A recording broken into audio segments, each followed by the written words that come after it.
Most of us started our passion with trains in childhood, and the builder of our next layout is no exception. But he has the advantage of combining his passion with his job. David Baule has probably seen more trains in his life than any other individual we know.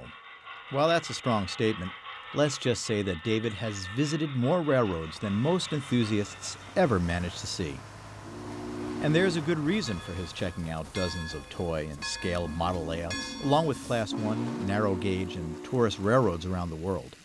Since 1987, he has served as the executive producer for Tracks Ahead, the popular series on public television that highlights every aspect of railroading. David has traveled endlessly to show viewers the exciting elements of railroading, not to mention the finest layouts in every size.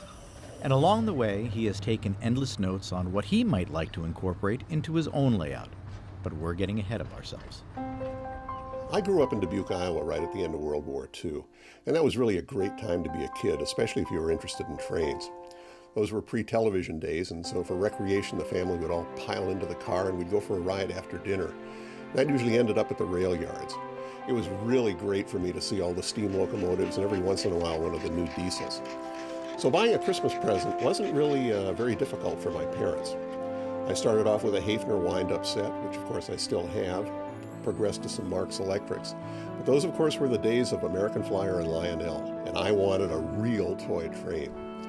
So in 1950 I got my first real toy train set. It was an American Flyer circus set, and I never really realized how fortunate I was until I started collecting. And collecting became a hobby in later life. While David started in N-Gauge in the 1970s, he found it too frustrating to work in something that small. Fortune again smiled. Well, my wife was working for a local bank, and one of her coworkers came in with a Sunshine Special set. He'd had it as a kid and really didn't have any interest in keeping it, and he asked if I wanted it.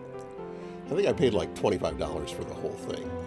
Once I started to unwrap it, I realized how much I missed these American Flyer trains. So I set out to see what else was out there. Haunting the swap meets and local shows, David soon acquired a collection. I knew I had to set some parameters because once I started collecting, I just wanted everything that Flyer made. So I set out to collect representative sets between 1946 and 1966. The boxes of trains just kept expanding in the basement, and there was always the desire to build a layout. Finally, with his children out on their own, David found the space to begin construction. He had seen exemplary layouts in all gauges. Just what direction should he take? I decided on a high rail layout. These trains were toys, and I like to think of them as kinetic art displays. So exact scale really wasn't as important to me as just showcasing the color and the animation of the toys themselves.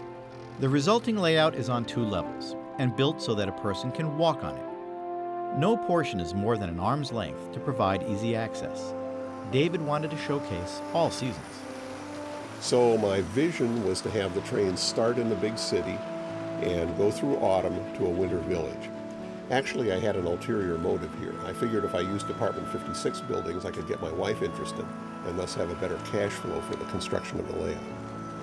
I hired a local decorative painter to do the backdrop. While I can do okay with an airbrush, I just really didn't feel that I had the expertise to merge the seasons, draw the buildings, do all the clouds, kind of blend the seasons together, all of that. So I hired an outfit called Off the Wall Painting to do it. It took a year for the owner to paint it, and it was all done on canvas, so we just put it up like wallpaper. At one end, of course, you've got the big city. The scene progresses through a rural area, then into autumn, and finally night in a winter village. And with all the years spent collecting, there are some fine train sets to be put on the rails. And there are even a few that American Flyer didn't make. If I liked the color scheme of a particular line, I just pulled out the airbrush, some old junkers, and made them into something that might have been. The scenery is a mixture of traditional hardshell, crumpled ceiling tile, and the new resin-cast rock molds. The latter were important to convey the impression that the layout had high rail pretensions. So what's next for this S-gauge enthusiast? I may add to it, I may tear it down and rebuild it. The only certainty is that it will still be S-gauge and it'll still have toy trains.